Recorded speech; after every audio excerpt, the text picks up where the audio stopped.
Hi everyone, I'm Aim from NABA, North American Blockchain Association. Today I'm pleased to be here to talk with George. So George is the co-founder from WeTrust. Hi, nice to meet you, George. Nice to meet you. So would you like to introduce yourself?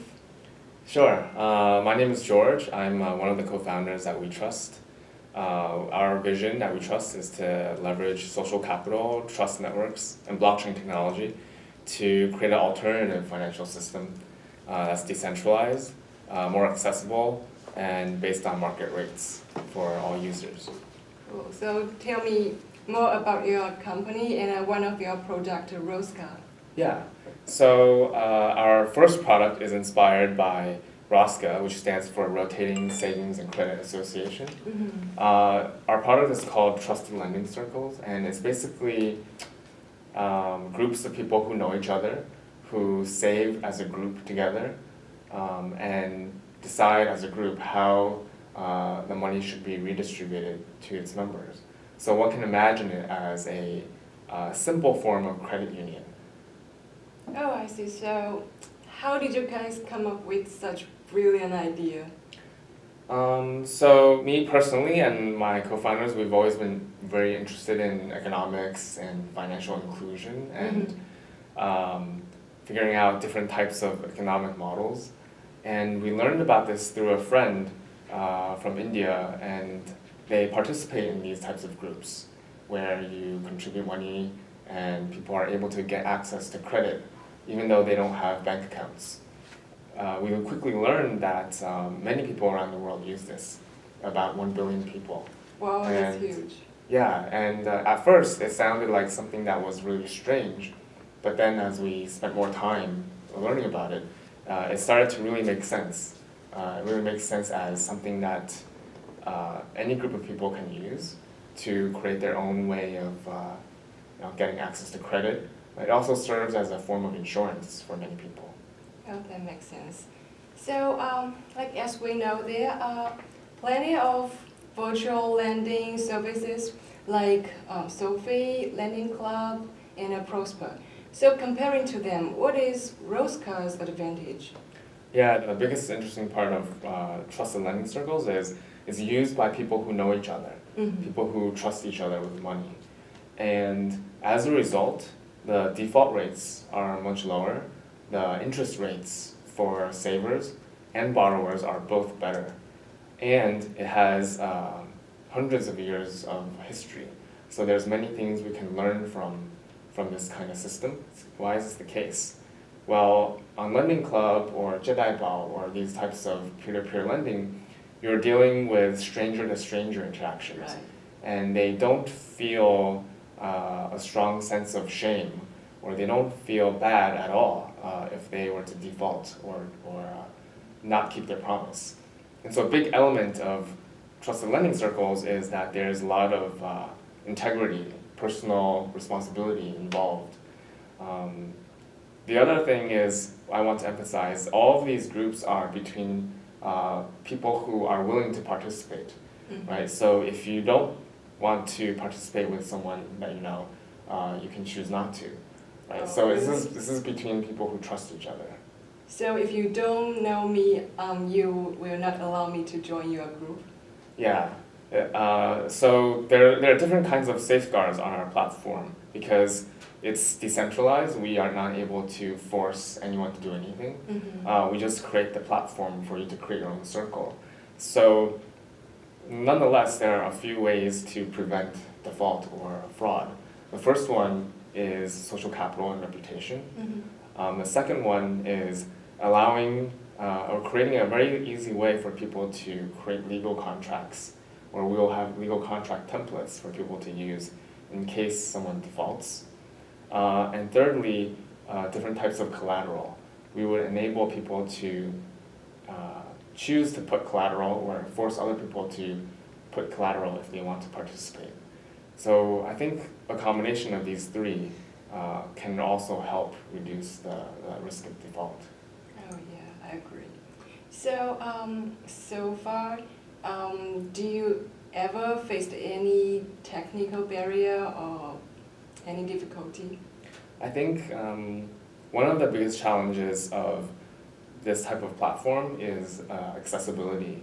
Right now, the way we've built this is it runs on the Ethereum network. As a result, right now we only support Ether as the token of value.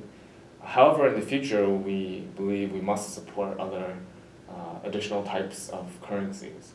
And I think that is very important for this product to be used by a wider group of people. And how we do that, we'll need to figure out how to partner with other projects that are already solving this problem. But that, I think, presents the biggest challenge. Okay, I see.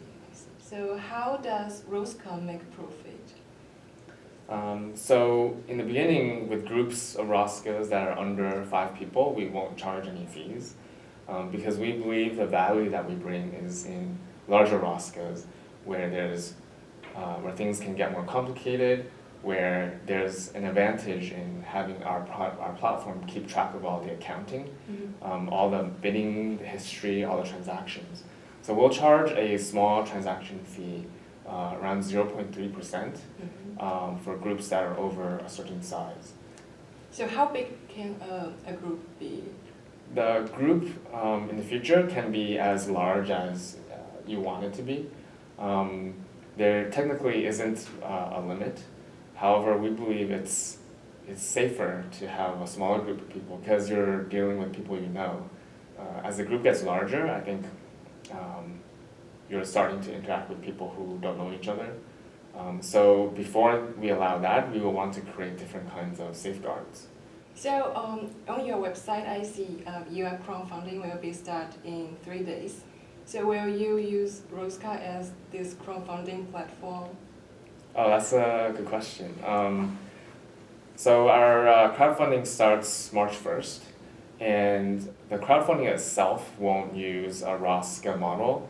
It'll be similar to what other projects have done, which is allow each participant log in and create their own account, and then they can deposit Bitcoin or Ether, and then we will kind of collect and figure out how much we raised in the 6 weeks, and then divide up the tokens to equally among everyone based on how much each person contributed. Okay, I see. Cool. So as for blockchain, how do you think of the future of blockchain? I think right now it's very, very early days. It reminds me when I grew up of the internet in the beginning when very few people used it. People really questioned why would you bother using it because it's very inconvenient to send a message, for example. But slowly, as the internet, as people created a UI, a browser, easier to use websites and tools, it became more and more popular, and eventually you have products that we didn't really think of in the beginning. And I think similar thing could happen with blockchain. As basic infrastructure is built out, it will only become easier and easier to use. So what do you think the biggest challenge for blockchain? I think right now the biggest challenge would be how to make it easier and accessible for people.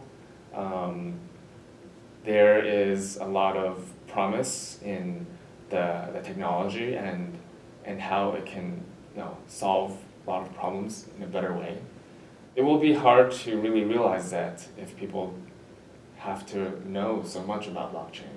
I think the most important thing is for people to be able to use a tool or application without having to know what blockchain is. I think many people are trying to solve this problem. To some extent, we're trying to solve that problem as well. Okay. So is WeTrust just focusing on creating such Rosca or other products? Yeah. So Rosca represents our first product. We believe this is a very good stepping stone to future products. We're starting with Roscas because there's an inherent network effect involved. So no one participates in a Rosca by themselves, and when they want to use it, they would invite their friends or ask their friends to join their Rosca. So that there is some aspect of kind of creating evangelists by default. So that's one of the reasons why we're starting with Roscas, because where we can use that to build out the social graph. We'll be able to know who interacts with whom on a financial basis. After that, we want to build a product that's similar to credit identity or credit profiles. Because once you have a record of all the promises people have made, for example, in a Rosca, we have a group of 5 friends, we might agree to say, participate and say, put in $10 every month. Now, on our system, we're able to see if people are paying on time or people have defaulted and so forth. And so that allows us to create a credit identity. Next, we would want to be able to create a direct lending product.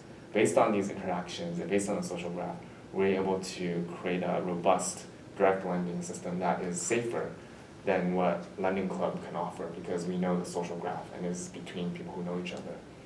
Lastly, as these groups grow and become larger in size, if a Rosca has 50, 100, or 500 people, we can create products that are more similar to mutual insurance.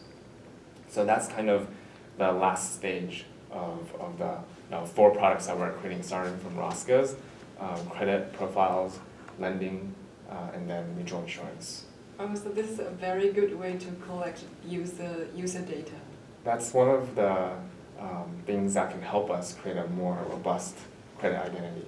At the same time, users have complete control over their history, and they can choose whether to share or not share their past information.